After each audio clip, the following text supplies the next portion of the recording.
Olá pessoal, tudo em ordem? Eu sou o professor Wallace Magri e eu estou aqui na maratona Passe na OAB com a LFG, agora para tratar de ética profissional. Ética profissional é o grande trunfo do exame de ordem para aprovação, porque é uma matéria diminuta em relação a civil, processo civil e tal, e são 8 questões atualmente que são contempladas, que vão cair nesse exame 36 aí, tá certo? Então, é a disciplina, sempre dou esse conselho. Se eu fosse você, eu começaria pelas questões de ética profissional. Se você vê que a coisa está rendendo bem por ali, já é um ótimo começo. Faça-as com cuidado. Da outra vez, na maratona anterior, eu confessei que li muito animado as questões de ética profissional, e eu que sou professor disso desde 2005, li com desatenção enunciado e errei uma questão. Sabe aquela que hora que você vai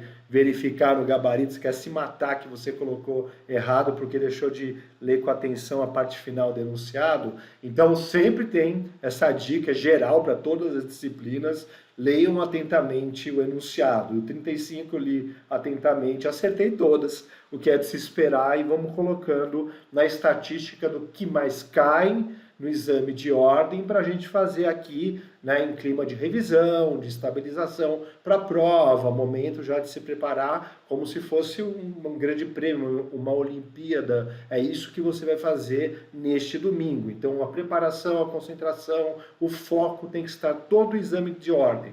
O resto não importa. O que importa é se preparar adequadamente para exame de ordem, ética profissional. Claro que a gente fala aqui, né, de acordo com tendências do examinador nos últimos exames, o que já caiu nas provas mais recentes, até nas mais antigas. Eu leciono essa disciplina desde 2008 para curso preparatório, tenho tudo inventariado, todas as questões comentadas, obra escrita a respeito. E para vocês, além de tudo, tem uma novidade também contextual, né, que também segue tendências, que é a vigência, a entrada em vigência da norma alteradora do Estatuto da Advocacia, que é a lei que a gente estuda aqui, 8.906 de 94, junto com o Código de Ética e Disciplina, com o Regulamento Geral da Advocacia e da Ordem dos Advogados do Brasil, as resoluções do Conselho Federal e os provimentos do Conselho, né? Se você for ver bem o Código de Ética e Disciplina,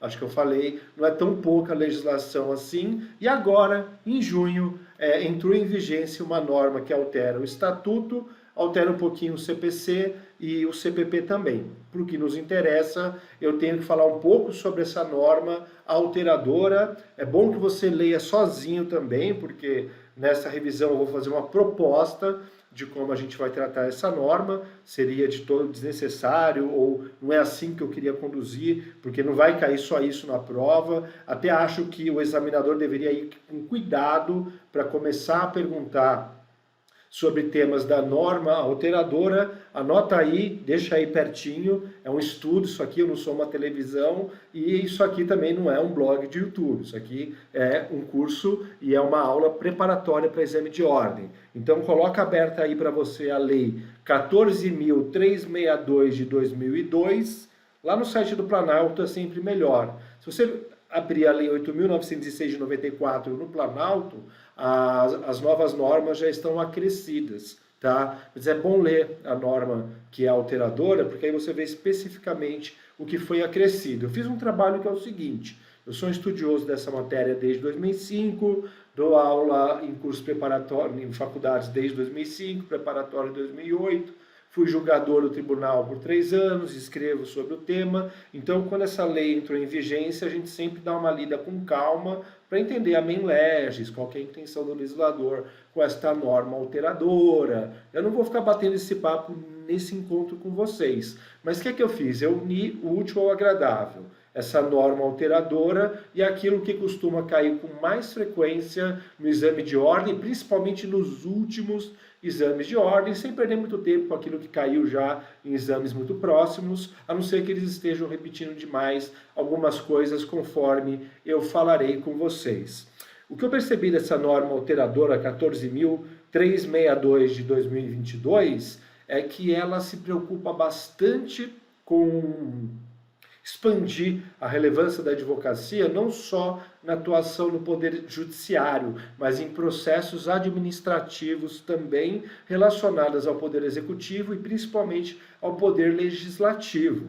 Isso deve ter acontecido por conta desse bando de CPI que rola por aí, os advogados eles se manifestam e aparentemente eu não acompanho muito, eu sou nerd, eu só estudo lei e tal, eu não vejo muita televisão, não vejo muita notícia, mas no mínimo, né, nessas sustentações dos advogados ou participação dos advogados de CPIs, deve ter tido algum problema, o advogado está atuando bastante nisso, tem muito documento sigiloso de quem está sendo acusado de desvio de verba pública com o advogado, então eles se preocuparam muito também, eu vou falar daqui a pouco, com a inviolabilidade e o mandado de busca e apreensão em escritórios de advocacia. Então você percebe que a main legis é essa, né? Ampliar o âmbito de atuação e os direitos do advogado, não só no legislativo, mas perante os outros poderes da República e também salvaguardar a inviolabilidade do escritório da advocacia e dos bens e documentos dos seus clientes que estão lá, mas eu vou trazer da norma alteradora, até porque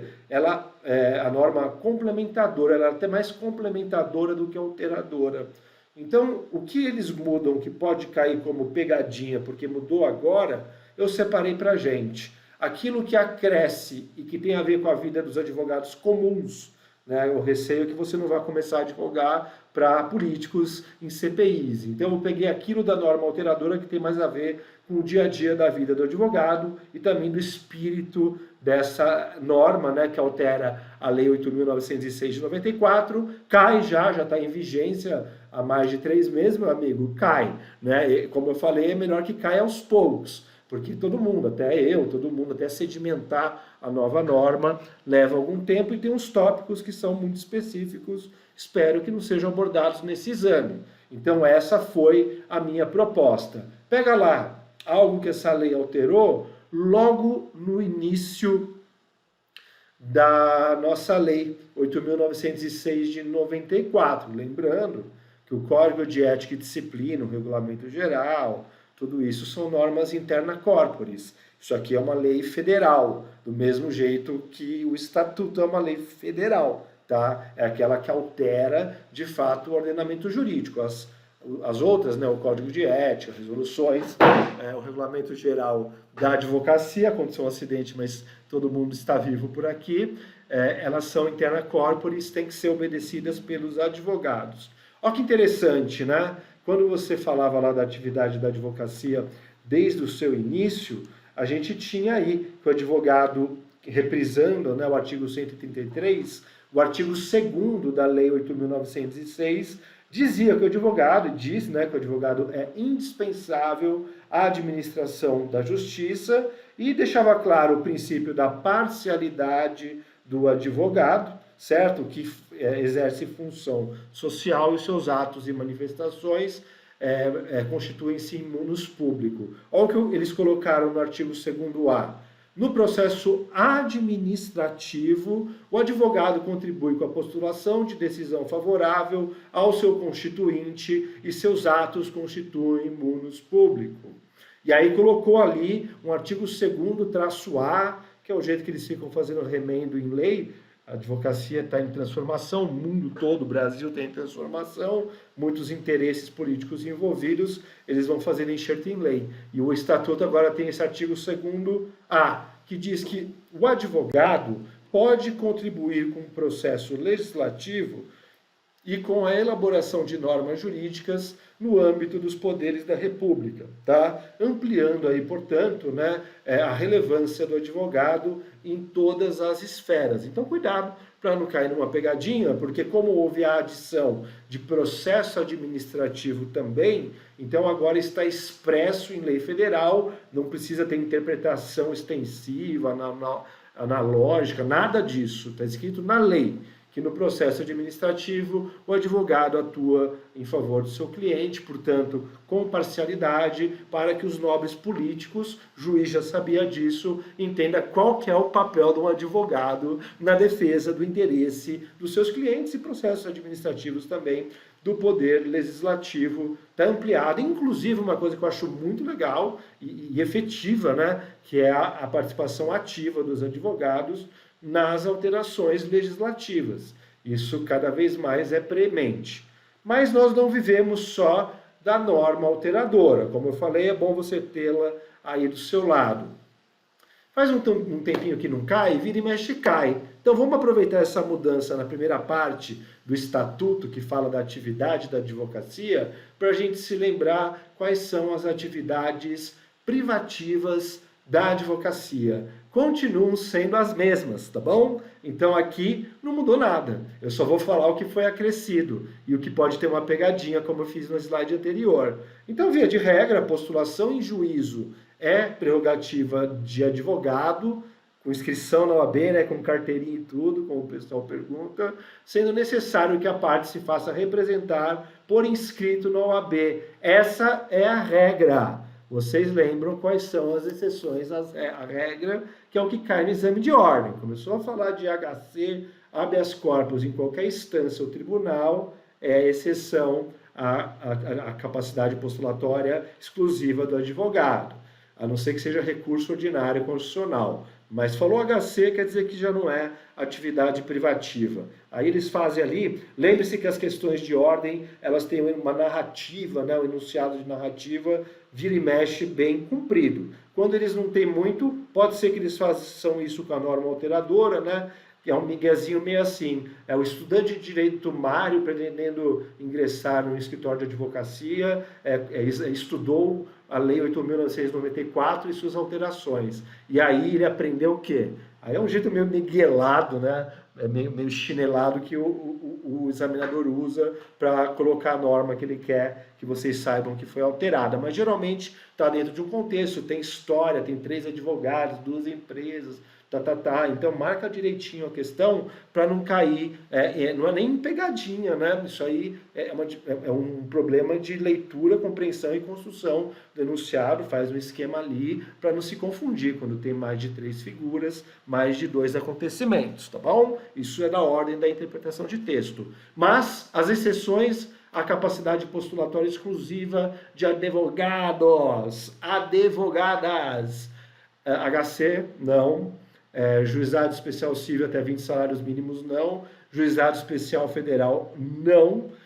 Juiz de paz, não. Para que também. Justiça do trabalho, mas com certos limites. Ação de alimentos, Lei Maria da Penha. Revisão criminal, que também não é uma coisa assim tão assentada assim, mas vira e mexe tal, se cair revisão criminal, mal não faz. Geralmente o examinador, ele também não gosta de muita polêmica no exame de ordem. Por isso que eu acho que a lei alteradora, 14.362 de 2022, ela vai ser usada com parcimônia nesse exame 36, por isso que eu estou falando, passa logo, porque daqui a pouco o exame de ordem vai ficar maior, vai ter mais disciplina, o legislador tá malucão, tá alterando a lei do estatuto pra caramba, a matéria que era para ser fácil, agora você já tá vendo que eu tô tendo que falar um monte de coisa nova e assentar o que vocês já sabiam, né? Então, pega direitinho aí como que você responde aos enunciados. O que mais cai é a impetração de HC quando cai atividade privativa. Continuando dando uma olhada aqui no slide, os atos constitutivos de pessoa jurídica devem ser obrigatoriamente visados por advogado, tá? Sob pena de nulidade. Exceção aí para micro e empresas de pequeno porte. E as atividades de consultoria, assessoria e direção jurídicas também são exclusivas de inscritos na OAB. O que a lei nova fez, ela até ajudou a esclarecer uma coisa que às vezes tinha um ou outro aí que dava um migué para não querer falar com o advogado. Toda vez que o advogado prestar atividade, a gente chama de partido, né, de consultoria e assessoria jurídicas, podem ser exercidas de modo verbal ou por escrito. Eu posso falar que eu represento a empresa X para a qual eu trabalho. E eu posso dar um parecer para ele só por telefone. Eu geralmente gosto de escrever parecer por e-mail, mas às vezes o cara quer rapidinho ali, né? Eu trabalho com muita empresa, é rápido o que ele quer. A critério do advogado e do cliente. E independem de outorga de mandato ou de formalização por contrato de honorários. tá certo? Não precisa destes aparatos, isso é uma inclusão da nova lei, como ela é mais benéfica, eu coloquei aí para você. Se eles colocarem que para fazer consultoria ou assessoria, obrigatoriamente deve ter contrato escrito, ou, de alguma maneira, uma outorga de mandato, né, que é a velha procuração. Procuração cai bastante em exame de ordem também, mas acabou de cair no último exame de ordem para falar daquele negócio do prazo de 10 dias, por quanto tempo o advogado que revoga o mandato, quer dizer, que renuncia, fica ainda responsável pelo caso, Então, como a gente tem muita coisa para falar, eu vou acreditar que vocês viram a minha aula, tal, né, e sabem, lembram bastante a respeito de mandato judicial. Eu tenho aqui, como minha matéria é privilegiada em exame de ordem, eu só tenho mais tempo aqui para falar, prometo ser o mais sucinto possível, mas também queria dar para vocês o máximo de informação para que vocês acertem as 8 questões de ética profissional. Então vamos aproveitar, mas eu também prometo não me alongar, afinal a vida é muito curta, tem muita coisa para ver no Instagram, no YouTube, muito Reels, muito TikTok, e a gente aqui falando do OAB, né? Mas como você está concentrado para a prova, eu digo para vocês uma coisa, essa norma alteradora continua sendo estatuto, tá? Eu estou dando aí atenção a essa norma alteradora, lei ordinária, para vocês já irem pegando. Na verdade, o que houve foi uma ampliação das prerrogativas da advocacia, da onde pode surgir alguma pegadinha, alguma coisinha aí que eu vou trabalhar com vocês. E curioso que a preocupação focal nas prerrogativas é dentro do mandado de busca e apreensão em escritório de advocacia. Mandado, tá? Mandato é a procuração, mandado é uma ordem judicial. Gente, sinceramente, eles colocaram aqui no artigo 6º, eles colocaram de A a I parágrafos para falar como tem que ser, desde como o juiz lavra o mandado de busca e apreensão, com base em quê, porque aparentemente tem muito mandado de busca e apreensão saindo por delação e tal, e só por alguém falou alguma coisa já entra no escritório, e aí tem todo o procedimento da decisão judicial até o ato de entrar no escritório como representante da OAB, até a custódia das provas, a abertura na frente do advogado, representante da OAB, parapapá. Nossa, é coisa pra caramba. É quase uma micro, né, legislação específica para um rito específico de busca e apreensão do escritório de advogado. A regra é inviolabilidade, guarda isso, eu não vou entrar no mérito, porque se eu for falar de inviolabilidade com as alterações, acaba tudo. Eu pego esses últimos 15 minutos e só falo sobre isso. Dá uma lida, mas eu acho que ele não vai perguntar. Eu acho, pelo menos, que ele não deveria. Você pode até me cobrar, né, printar aí, falar que eu falei. Eu acho que seria insensato. Mas tem algumas coisas legais na ampliação das prerrogativas e essas faria no momento, enquanto a gente está assimilando a lei, mais sentido eu perguntar para o candidato para ver se ele está inteirado nas alterações, mas sem saber uma norma, né, como eu falei, quase um rito específico que eles colocaram com mais de quase 10 itens. Fora o que já tinha, dá uns 15 itens.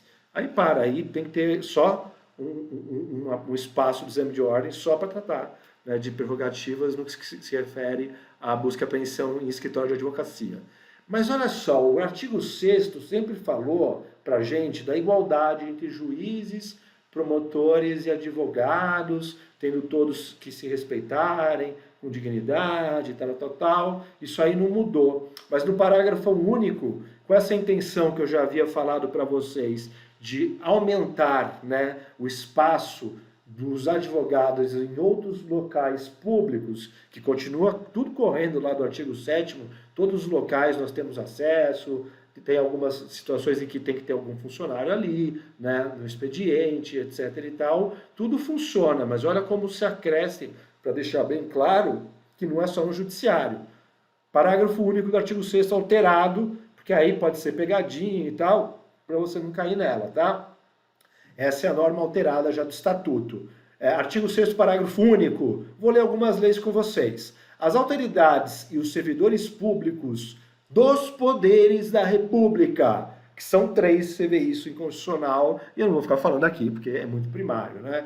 Os serventuários da Justiça e os membros do Ministério Público devem dispensar ao advogado, no exercício da profissão, tratamento compatível com a dignidade da advocacia e condições adequadas ao seu desempenho, incluindo isso aí, preservando e resguardando de ofício a imagem, a reputação e a integridade do advogado nos termos da lei.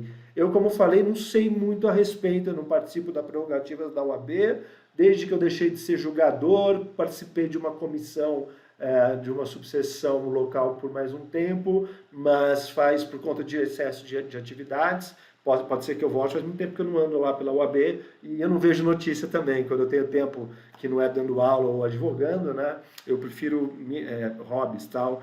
Muita notícia deixa a gente muito de queixo caído, só tem notícia ruim, eu prefiro me preservar. Bom, de qualquer maneira, se cair dessa maneira aí que eu coloquei para vocês, saibam que não é pegadinha não, tá? Deu essa alterada, pode assinalar essa correta. Uma coisa que foi bem interessante, né, e os advogados lutaram muito e tal, a respeito disso, é a criminalização da violação das prerrogativas, especificamente as prerrogativas, artigo 7º, hein? Não vai esquecer, dá uma lida geral no artigo 7º antes da prova, porque chove prerrogativas. Eu só não estou pegando o negócio do mandado aí, para não ficar parado nisso. Mas a inviolabilidade do escritório ou local do trabalho, bem como instrumentos de trabalho, de sua correspondência escrita, eletrônica, telefônica, telemática, desde que relativas ao exercício da advocacia, continua inviolável, salvo exceção, né? A gente tem também o capitulado no item 3º, estou lendo um pouco a lei, porque senão eu fico doido de decorar a lei alteradora, a lei antiga. Inciso 3º, comunicar-se com seus clientes pessoal reservadamente, mesmo sem procuração, quando esses acharem-se presos, detidos ou recolhidos em estabelecimentos civis ou militares, ainda que considerados incomunicáveis. E aí tem o 4º e o 5º também, para o advogado vacilão, ter a presença de representante da OAB quando preso em flagrante, por motivo ligado ao exercício da advocacia, para a lavratura do auto respectivo, sob pena de nulidade, mas o que se entende é que a OAB deve ser informada, né? Se o representante não for, paciência. E nos demais casos, a comunicação expressa a sessional da OAB que o cara entrou em cana trabalhando. E aí a vantagem que a gente tem enquanto não transita em julgado, né, usar calça bege, não ser recolhido preso antes da sentença transitada em julgado, senão em sala de estado maior, conhece alguma? Não conheço. Com instalações e comodidades condignas, assim reconhecidas pelo OAB, foi vetado, lembrem-se, tá? E na sua falta, em prisão domiciliar, que eu acho que é o que acaba acontecendo. Eu, sinceramente, nunca fui preso, nunca fui visitar um amigo advogado que tenha sido preso e tal. Então, eu não sei muito a respeito disso na prática, mas a gente sabe que essas prerrogativas são fundamentais, não para o advogado, mas para o exercício da advocacia enquanto instrumento de proteção da cidadania, tá certo? O poder judiciário e agora os outros poderes entendendo a relevância do advogado na administração da justiça, ainda mais em tempos em que tudo está um pouco tanto conturbado. Nós temos a nossa profissão como previsão constitucional e às vezes é o último reduto da salvaguarda dos direitos civis da sociedade. Estejam atentos a isso, né? Não é só ficar pagando de advogado cheio da grana no Rios e tal. Quando você pega essa vermelhinha,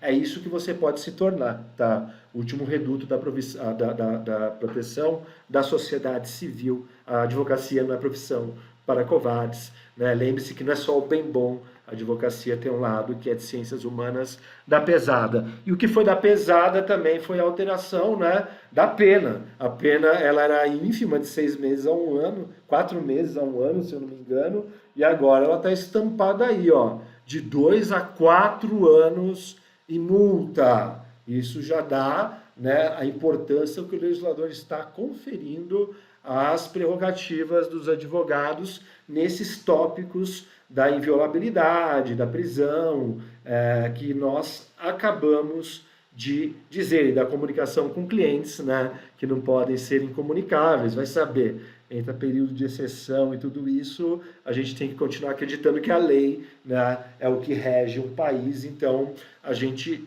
faz valer e obedece os comandos legais, faz tudo isso, muito bacana esse tipo de alteração, né, espero que seja prudente, para que seja um bom sinal da reiteração da democracia.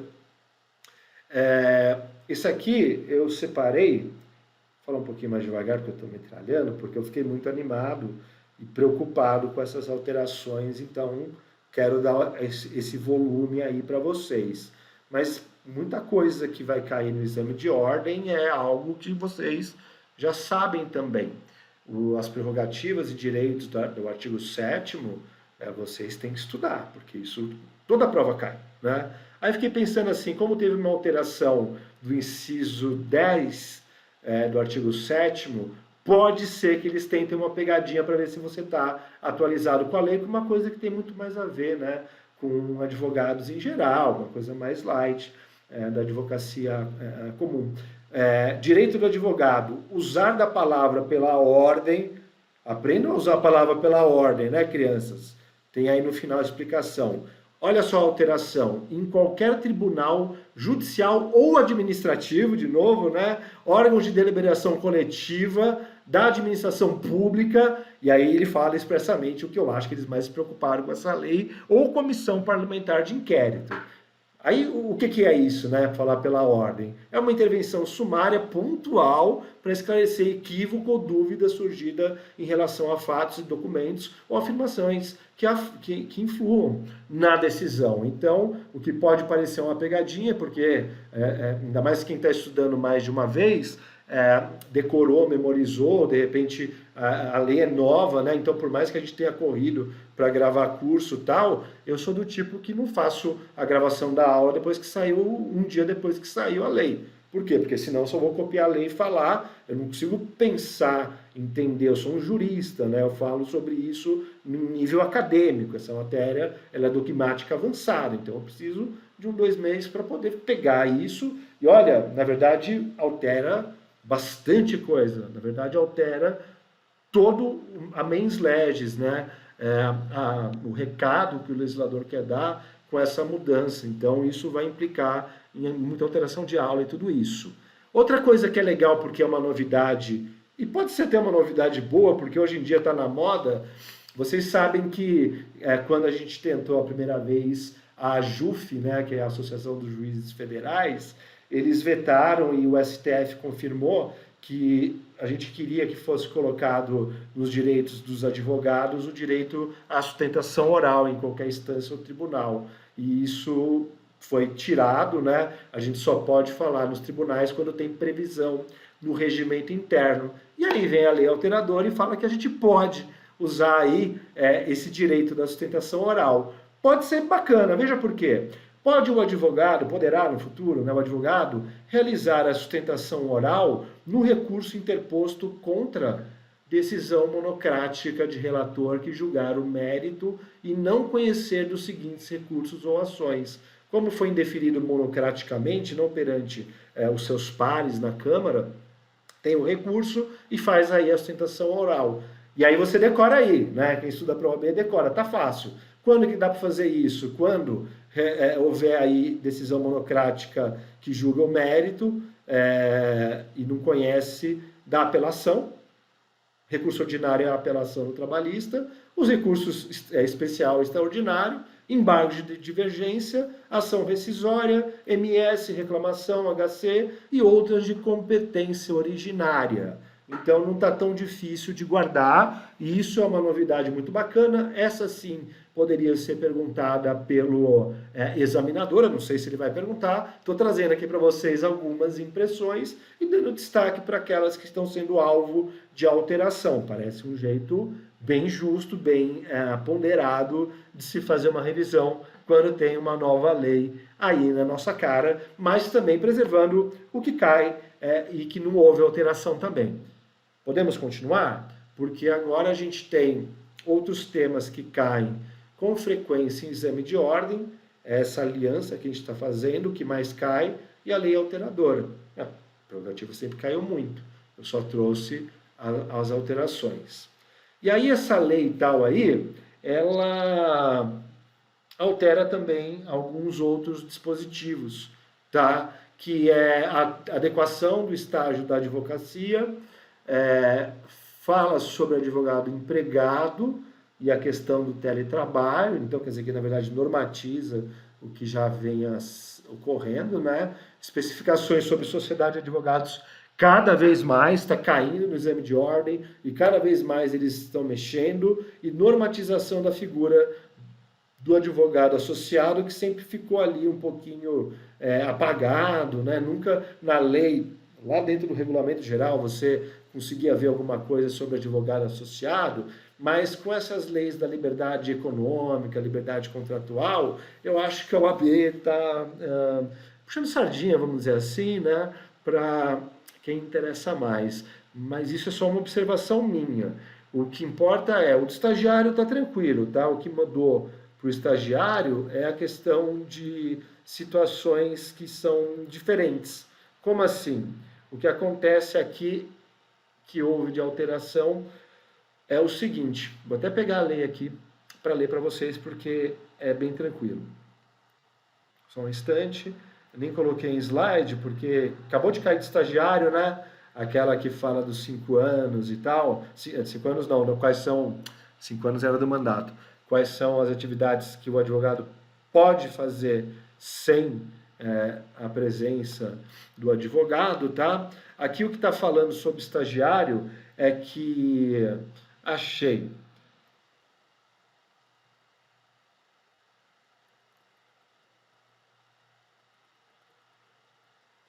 Tem bastante coisa, então às vezes dá uma complicada, mas eu achei aqui.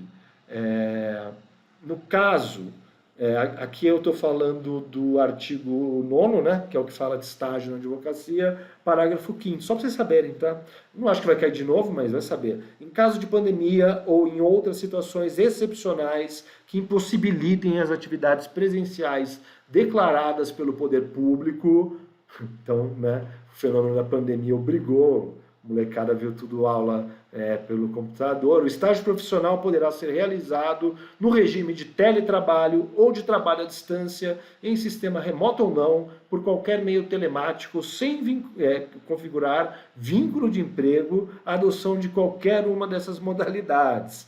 Preocupando-se aí com a questão, né, da relação de emprego, e o parágrafo 6º arremata dizendo que se houver concessão pela parte contratante ou conveniada de equipamentos, sistemas, materiais ou reembolso de despesas da infraestrutura e instalação, estagiário trabalhando em casa, gastando coisa da família, todos destinados a viabilizar a realização da atividade de estágio prevista no que eu acabei de ler, essa informação deverá constar expressamente do convênio de estágio e do termo de estágio. Aqui você começa a perceber uma preocupação com o legislador com a questão, né, teletrabalho, relações empregatícias, como que eles estão mexendo na nossa legislação da advocacia, indo aí para esse lado mais aparentemente distante, né, da figura dos empregados em geral, querendo falar mais sobre empreendedorismo. Parece que isso é uma tendência política e tal. Mas quem sou eu para ser analista político? Então vamos falar algo que vem caindo com muito mais frequência do que caía em anos anteriores, até porque a preocupação da OAB é grande, porque os escritórios de advocacia estão sim se unindo a outras áreas e continua batendo o pé no artigo 15 e seguintes para tratar das sociedades de advogados, sempre inscritas perante o Conselho, perante a OAB e sempre registradas contendo apenas advogados como sócios. Mas houve uma alteração interessante que ficava sempre em aberto, depois dá uma lida com mais cuidado no mais que se fala sobre advogado associado. Que antes a OAB deixava meio a Deus dará, lá no provimento não, lá no regulamento, e agora está na lei federal. Destaquei para vocês isso aqui, para a gente não ficar muito, porque tem bastante coisa também sobre impostos, sobre relações de advogado associado. Eu destaquei isso aqui porque o tempo urge.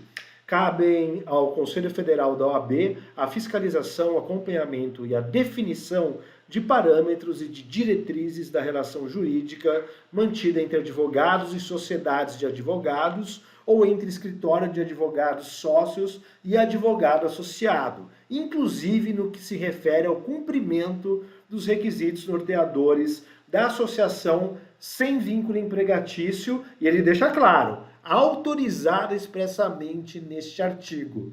Como nós temos o princípio da especialidade, parece que o legislador ele deu aí uma preferência e um destaque, que até então não estava dando, para a figura do advogado associado, freelancer e tal. O advogado pode fazer contrato de associação com mais de um escritório, seja uma sociedade unipessoal, seja uma sociedade simples que tenha mais de um sócio, tá? Então a figura do advogado associado, ela tá por aí, não que não exista mais advogado empregado. O que eu quero dizer é que como eles incluíram, nunca houve essa inclusão, vários artigos e parágrafos sobre o advogado associado, e fala expressamente aí, né, que o Conselho Federal está dizendo que nesses contratos de associação não se configura vínculo empregatício, e isso é uma lei federal especial, e a lei especial, ela prevalece sobre a geral, que é a lei trabalhista. O que isso vai dar no futuro?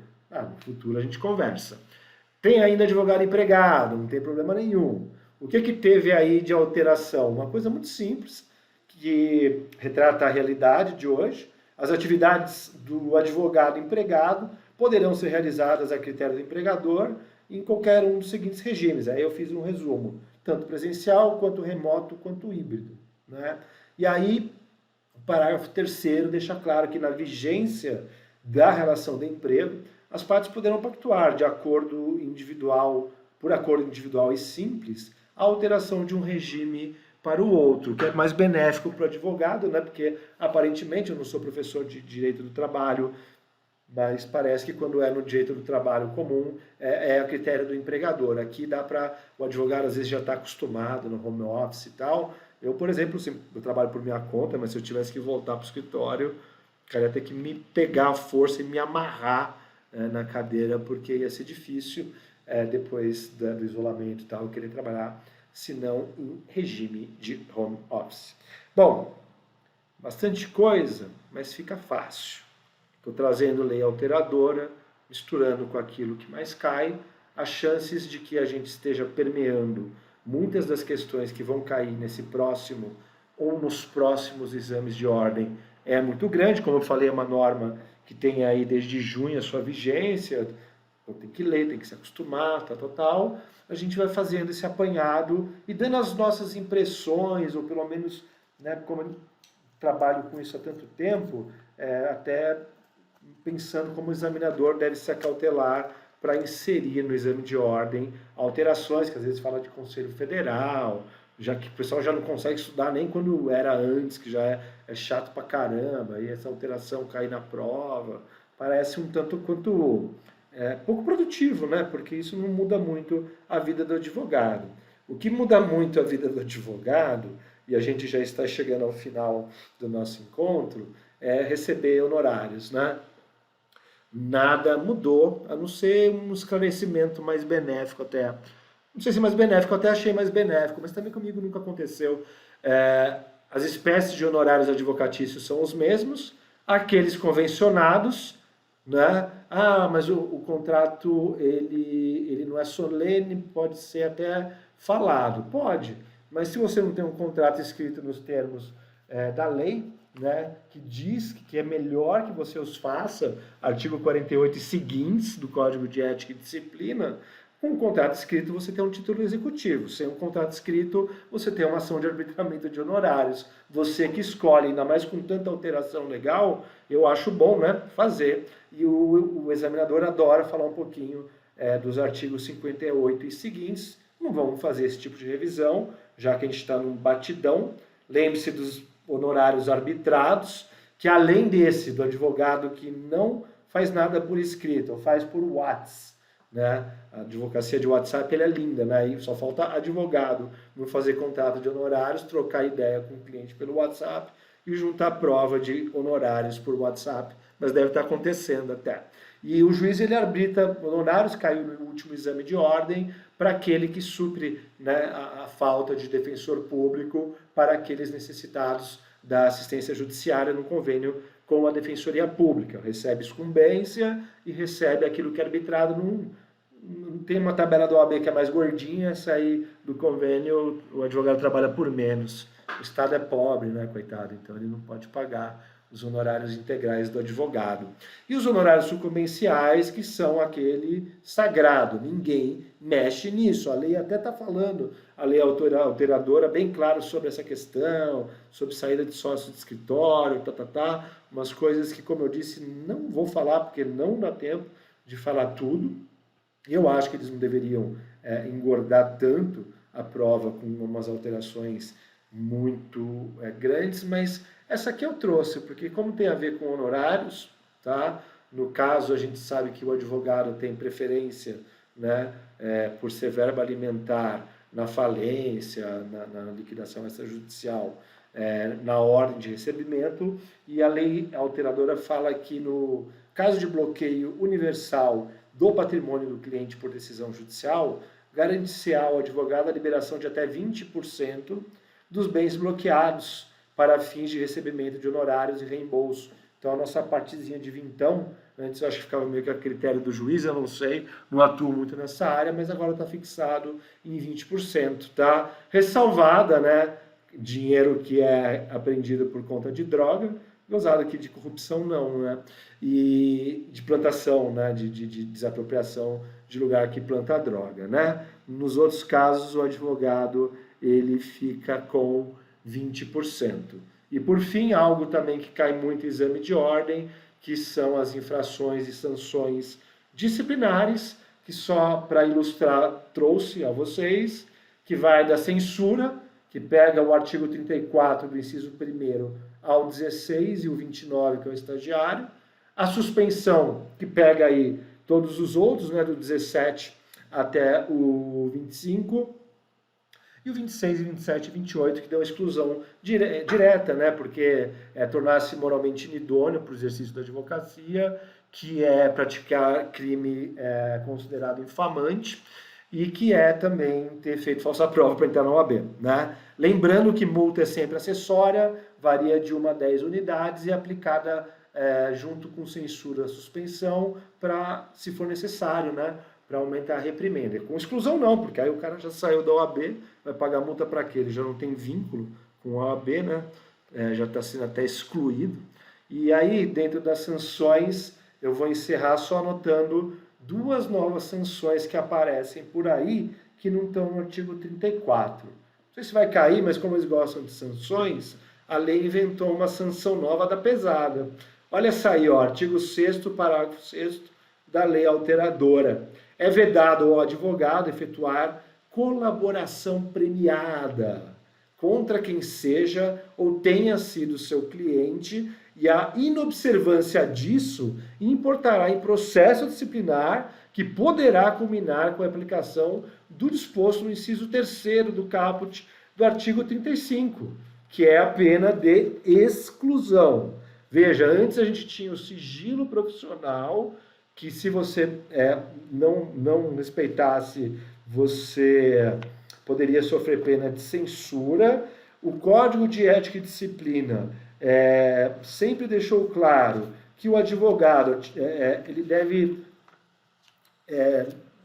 quando chamado, né, a depor em juízo, ele deve dizer que não pode dizer nada que saiba a respeito da sua profissão e guardar sigilo profissional em relação a tudo que ele tem de conversa com o cliente. E de repente a lei alteradora vem desse jeito aí, né?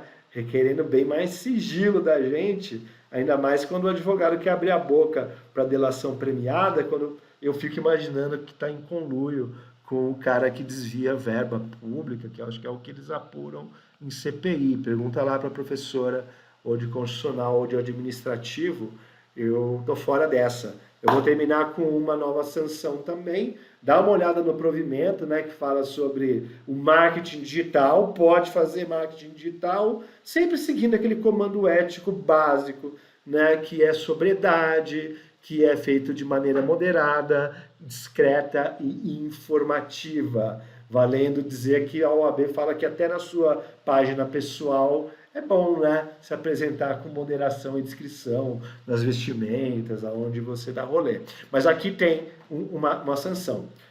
Provimento 205 de 21, que é um manual legal para você que está se formando, não ficar fazendo bobagem quando faz página na OAB. Artigo 1º, é permitido marketing jurídico, desde que exercido de forma compatível com os preceitos éticos e respeitadas as limitações impostas pelo Estatuto da Advocacia, Regulamento Geral, Código de Ética e Disciplina e Política de Provimento. Aí tem um omício dizendo no parágrafo 1º que o Conselho pode fazer, requisitar, né, vistoriar essas páginas, e aí vem uma reprimenda que já tem lá no inciso 16, que é deixar de cumprir ordem emanada da OAB, sempre que solicitado pelos órgãos competentes para a fiscalização da OAB do Brasil. As pessoas indicadas no parágrafo anterior, que são os advogados e tal, deverão comprovar a veracidade das informações veiculadas, sob pena de incidir na infração disciplinar prevista no artigo 34, inciso 16 do Estatuto da Advocacia e da OAB, entre outras, eventualmente apuradas. Então veja que a gente tem aí figuras anômalas, novas sanções